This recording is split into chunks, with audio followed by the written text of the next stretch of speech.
Tape 8, October 15th. Still no sign of the preacher. No records, nothing. Something tells me he won't stay hidden for long. For the Lord hath designed a most cruel and dark place. Yes, he has. It's where we put the heathen, the guilty men and women in his pavilion of pain, where lakes of fire burn and hot coals fall as hailstones from a black sky. You see, Gotham's days are numbered. I've seen it. He's shown it to me. He's shown me the fire. He's shown me the bodies writhing in flames. 'Cause that's what's waiting for you, you who don't accept me into your hearts. I am the messenger of truth, for the Lord hath anointed me with his sacred oil. He hath separated me above all others, and promised me and my children their rightful place in the new kingdom. That's right. You will be made princes of all the earth. Amen. Blackfire's sermons are getting worse. He's not waiting for Armageddon. He's bringing it.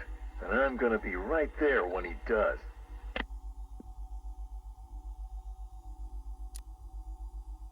Tape 11, October 19th. Going back over some old interviews I did on Gotham's homeless. Numbers were dropping. No one knew why. I think there might have been a link to Blackfire.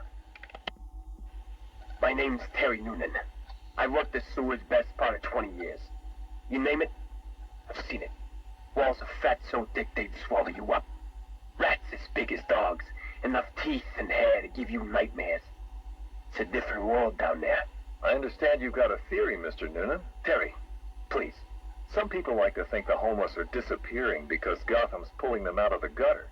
But you think different? I've heard things. Strange things. Voices. Chanting. Chanting? Like church. It's been like this for months. I hear it more often, and it's getting louder. Have you ever tried to find it? Hey, I ain't stupid. Besides, none of my business. If you were smart, you'd think the same.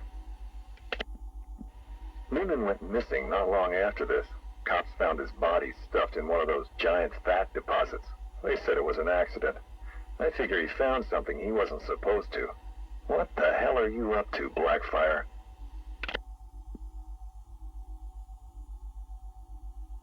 Tape 23, October 26th. I was searching the archives and this little gem cropped up. Cops arrest a vagrant who's had a run-in with Blackfire. Guess we're starting to get some idea what this whack job's been up to. Please state your name. I haven't got a name. Not anymore. We're his children. His disciples. Who? Deacon Blackfire. The one true messenger. The Redeemer. He can save Gotham. He can save us all. Well, he sounds like a nice guy. You mock me, you fool. You don't know the power you're dealing with. Okay, why don't you tell me? 1,000 years he has walked the earth, and 1,000 more he will reign. You're smiling. You think I'm crazy? Hey, you're free to believe whatever you want. I doubted him too once, and then I saw it. The blood is his power. He bathes in it. I'm sure he does. You can see it in their eyes when he draws the blade across their throat. They see it then. The light. Okay, buddy, take it easy. I have to leave. We have work to do. The final sacrifice is coming. It will grant him everlasting life. Hey, sit down. Restrain him. Get off me. An army of homeless killers? Human sacrifices? Bathing in blood? I hope they're planning another sacrifice. You can't win the awards without a little human tragedy. Tape 25, October 30th. Got my hands on this forensic report. Human sacrifice. It's real. They're really happening. The deceased M. Hollis, located in the abandoned premises, front-facing room to Hammond Close. Male, 33 years, approximately 6 feet, 210 pounds, brown hair. Found lying face up on a table central to the room. Contusions on the wrist and ankles, indicating the victim was restrained with a thick cord or rope. The neck has been cut, deep incision severing the esophagus and main arteries. The body appears to have been drained of blood. Victim is naked. Clothes have been burned as well as personal effects. No sign of murder weapon. Symbols have been drawn onto the walls in victim's blood. Photographs logged. Scene secured by Detective Russo at 2100 hours. Something big's happening. Blackfire's here, I know it. He wants that final sacrifice. But where? I need that last piece of the puzzle, then bam! Son of a bitch is mine.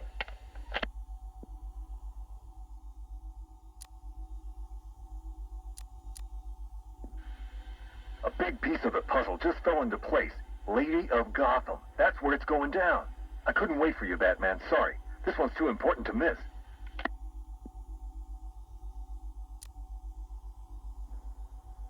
Guess you're wondering what the Lady of Gotham connection is. Turns out there was a Blackfire tied up with the Miyagani people.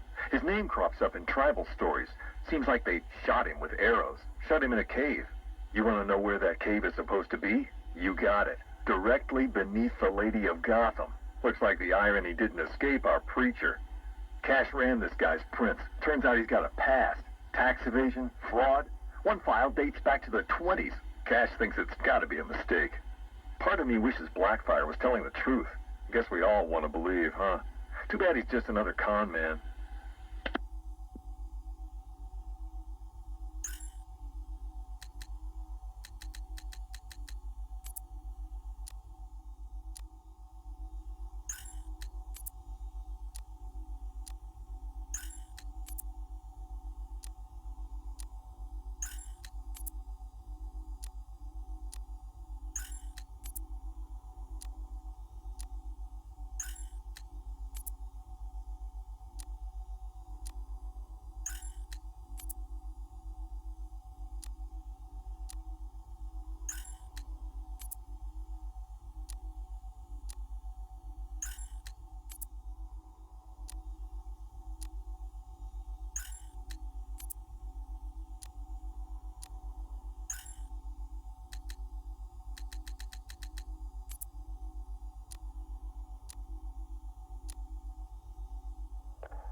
2 years ago, I uncovered Joker's plot to unleash a genetically enhanced army on Gotham.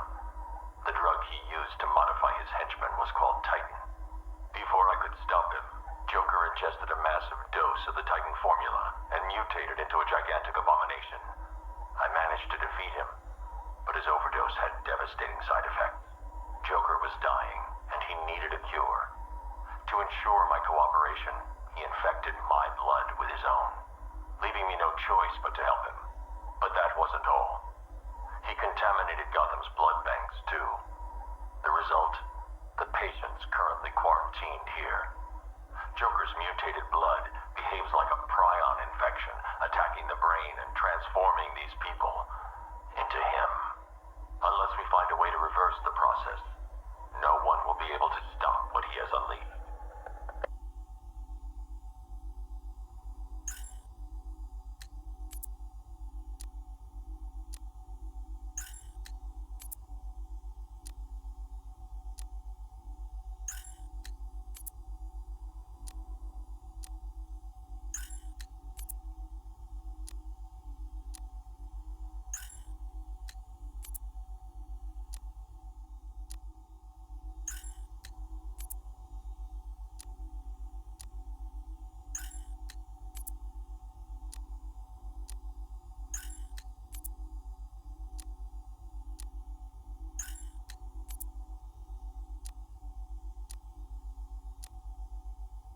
Ladies and gentlemen, boys and girls, the Circus of Strange is coming to a town near you.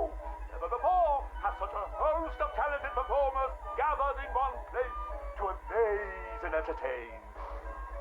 Be astounded by Big Top. Is it a man? Is it a woman? Who knows? But I guarantee it's the most gigantically grotesque assortment of flesh you have ever seen. Be dumbfounded by the acrobatic oddity that is Siam. Stare open-mouthed as these conjoined triplets who defy the limits of the human body and its imagination. And last but by no means least, be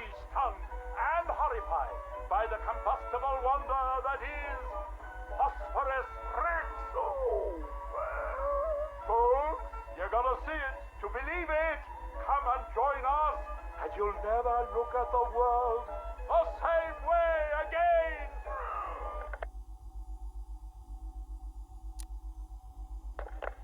Janosch, my dearest son.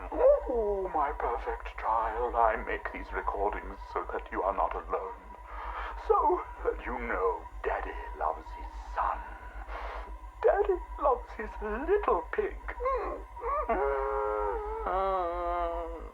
The circus has traveled far, and we have brought joy to many sad people. They join us now like a big family, growing week by week. Now they feel no pain. They know nothing of misery. I call them my Dollartrons. To each new home we move at night, finding a fresh patch of earth to inhabit.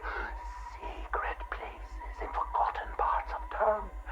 Ugly wastelands where the locals stumble unawares into our candy-striped tent. The Dollartrons are the first to greet them with open arms and perfect faces. The climax of the show is when I take them to see Mother. Oh, I tell you, they are amazed by my imagination, confounded by my dexterity, as each is transformed into a beautiful work of art. But Mother is hard to please. She wants more, always more, never satisfied, always driving me to work harder to obtain perfection. And I will. Night has drawn its curtain yet again, and the circus moves on, our numbers swollen to a different patch of earth. On the dark horizon, the building tops glimmer, the heat and smog of industry shrouds a den of criminals and beasts. Gotham is her name. Janosch, I'll tell you, the circus has come home.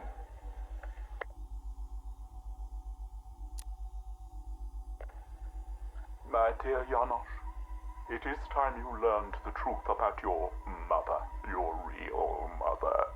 I remember not her name or how she found me, wallowing in that pit of despair.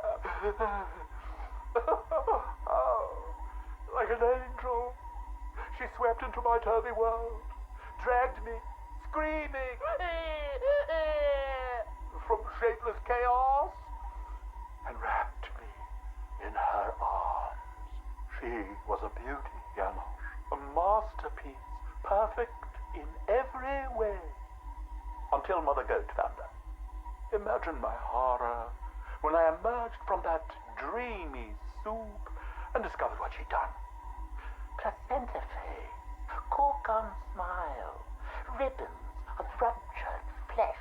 Ooh, the nails had done their work. But by then my seed was already sown.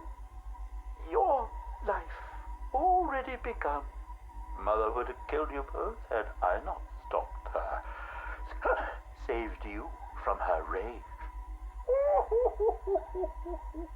Day and night I worked, month after month, sculpting her loathsome clay to recapture the beauty that saved me that night. The night of your creation. She clung to me as you grew, as I toiled to make her right again. But nothing pleased Mother Goat! Nothing. I did all I could to fix her, to make her perfect. But by the time you came along, I couldn't even look upon that spoiled canvas of her face. I couldn't let that be the face that greeted you in this world. I had to end it, Janosch. For you. For Mother. She left me no choice.